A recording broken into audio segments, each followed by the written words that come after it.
இந்த லைட்டு போட சொன்னார் எங்கள் அப்பா, அதை மட்டும் நான் மறந்துட்டேன். ஏன்னா இருட்டாக இருக்கு. அதனால இப்போ வாங்க நம்ம லைட்டு போட்டுகிட்டே போகலாம்.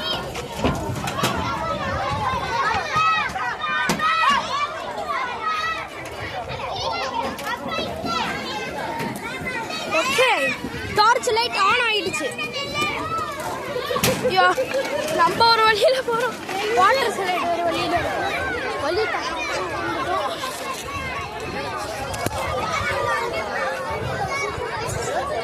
மொத்த கையால தான் ஏறிட்டு இருக்கோம். ஏன்னா ஒரு கையில வந்துட்டு கேமரா இருக்கு. என் தங்கச்சி எனக்கு இன்னொரு தங்கச்சி இருக்கு, அது உங்களுக்கு அப்புறமா காமிக்கிறேன். என் தம்பி அங்கே பிளாக் கலர் டிஷர்ட் போட்டு வச்சிருக்கேன். ஓகே, அப்போ போகலாம். பார்ட் 2 பார்க்கலாம்.